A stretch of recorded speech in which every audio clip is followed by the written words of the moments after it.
All right, let's see how sharp you really are. Today, we're testing your knowledge of something almost every organization deals with: change. New systems, new processes, new leadership, new technology, new ways of working. But here's the problem. A lot of what people believe about managing change simply isn't true. 10 questions, no hints, no second chances. I'll give you the statement. You decide, fact or fiction. Think fast, trust your instincts, and keep score because this one gets tricky. Ready? Let's test your knowledge. Question 1. Here's your first statement. People usually resist organizational change simply because they dislike change.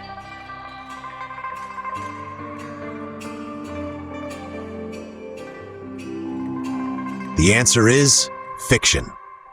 This is one of the most common assumptions in change management. People do not necessarily resist change simply because something is changing. They may resist because they don't understand the reason for the change.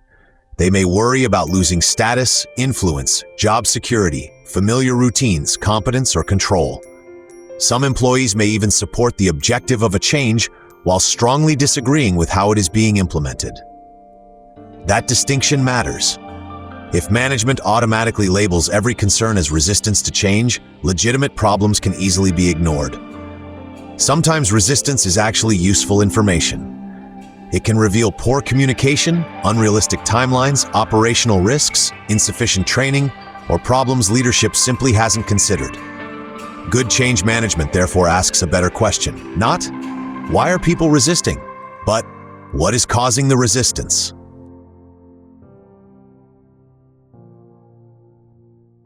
Question 2. Next statement. A change can be successfully implemented from a technical perspective and still fail as an organizational change.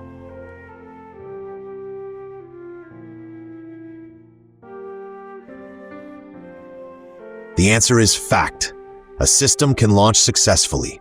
A new process can technically work. A migration can be completed, and every project milestone can appear green. Yet the change can still fail. Why? Because implementation and adoption are not the same thing.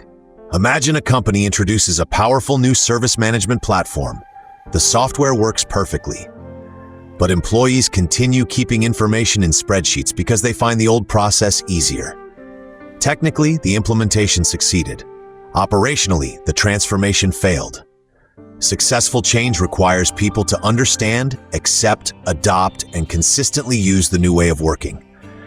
The real finish line isn't when something goes live. It's when the new behavior becomes normal. Question 3. Let's continue. Once employees understand why a change is necessary, resistance should largely disappear.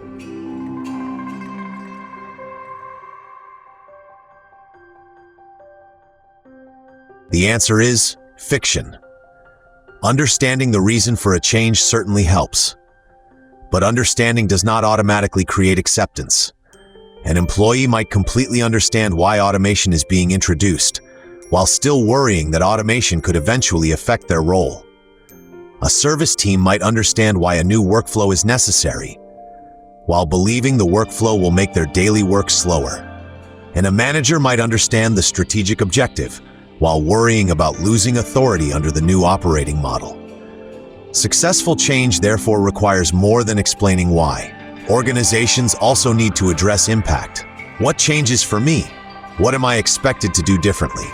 Will I have the skills? Will I receive support? And what happens if something goes wrong? People can understand a change perfectly and still have very legitimate reasons to question it. Question 4. Pay attention to this one. Involving employees in a change initiative can sometimes make the implementation slower at the beginning.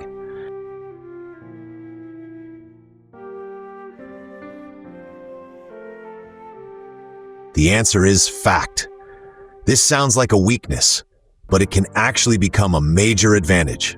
Consultation takes time, workshops take time, testing takes time, feedback takes time, and disagreements definitely take time. So involving employees can make the early stages of change appear slower, but those conversations can uncover problems before implementation. Frontline employees often understand practical realities that senior decision-makers cannot see from reports or dashboards. They know where customers struggle. They know which workarounds exist. They know which procedures look good on paper but fail in practice. A little more time spent listening before implementation can prevent considerably more time being spent fixing problems afterward. Sometimes, slowing down early is exactly what allows an organization to move faster later. Question 5. We're halfway there. If employees are not complaining about a major organizational change, that is usually strong evidence that the change is being accepted.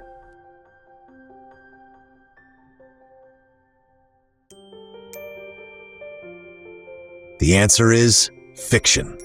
Silence can be dangerously misleading. Employees might not complain because they genuinely support the change, but they might also remain silent because they believe nobody will listen. They may fear consequences, they may have become disengaged, or they may simply create their own workarounds instead.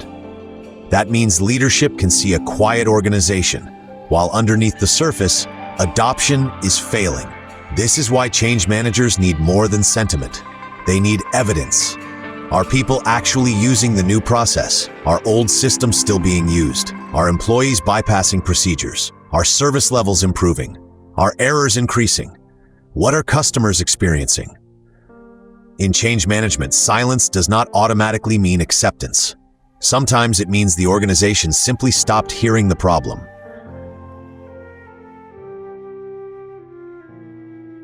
Question 6. Let's raise the difficulty. A small change to an internal process can sometimes create a bigger operational risk than a major technology transformation.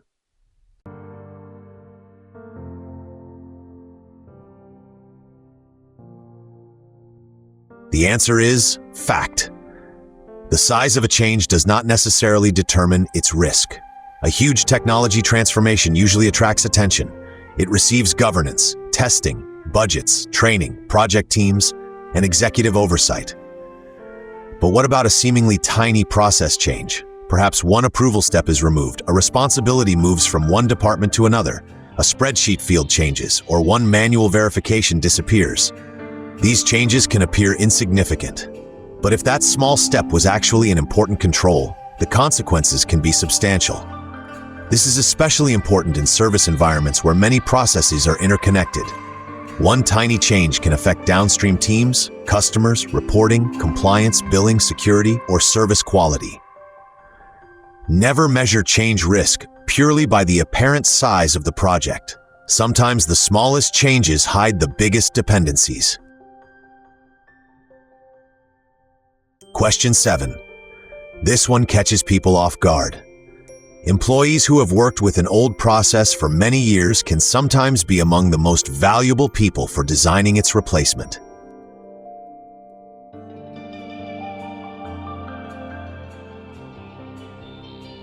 The answer is fact. It can be tempting to assume long-term users of an old system will automatically defend it, but experienced employees often possess something extremely valuable: operational memory.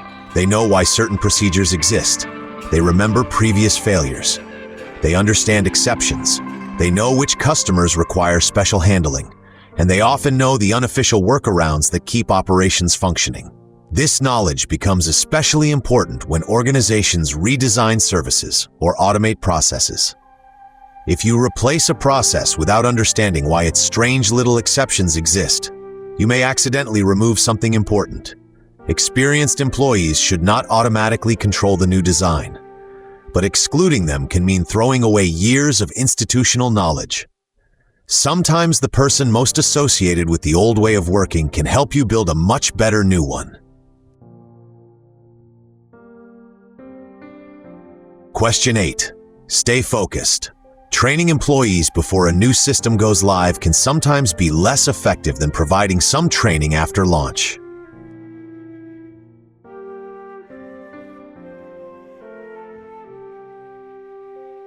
The answer is fact. Training before launch is important, but timing matters. If employees receive detailed training weeks or months before they actually use a system, much of that knowledge may disappear. People learn differently when the task becomes real. Before launch, they may ask, "Which button do I click?" After launch, they ask, "How do I handle this actual customer situation?"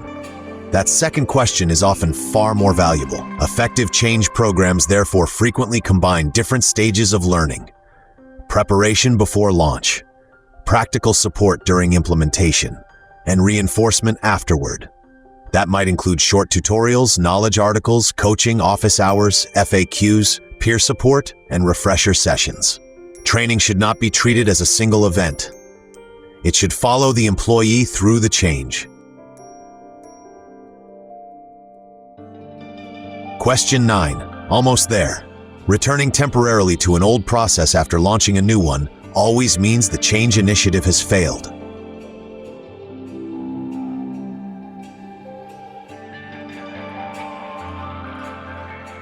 The answer is fiction. Going backward can sometimes be the responsible decision. Imagine a new service platform is launched and unexpected problems begin affecting customers. Continuing simply because leadership refuses to reverse course could make the situation worse. A controlled rollback may protect customers, operations, data, or service continuity while the problem is corrected. That is not necessarily failure. It can be good risk management. The important distinction is whether the rollback is controlled and temporary, or whether the organization simply abandons the transformation. Mature change management includes contingency planning. What happens if implementation fails? Can the organization safely reverse the change? How quickly? Who makes that decision? Sometimes having the courage to temporarily step backward is what allows an organization to move forward safely. Question 10. This is the final question, and it's the one that surprises most people. A change initiative can achieve every objective originally approved by management and still ultimately make the organization worse.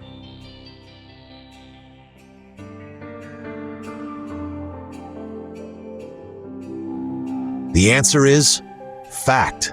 Yes, and this is one of the most important lessons in change management.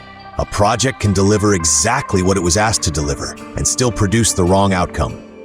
Imagine management launches a transformation designed to reduce the average time employees spend handling customer requests. The target is achieved. Requests are processed faster. The dashboard turns green.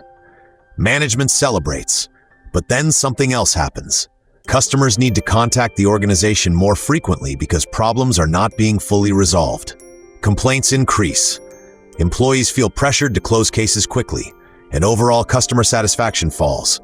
The project achieved its original metric, but the organization may actually have become less effective. This is why good change management must look beyond project completion.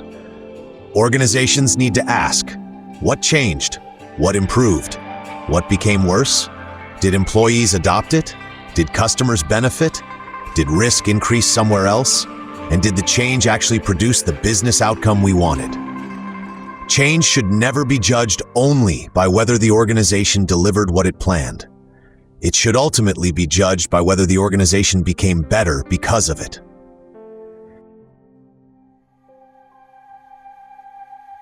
All right, how did you do? Drop your score in the comments. And be honest, did any of those catch you out? 8 or more?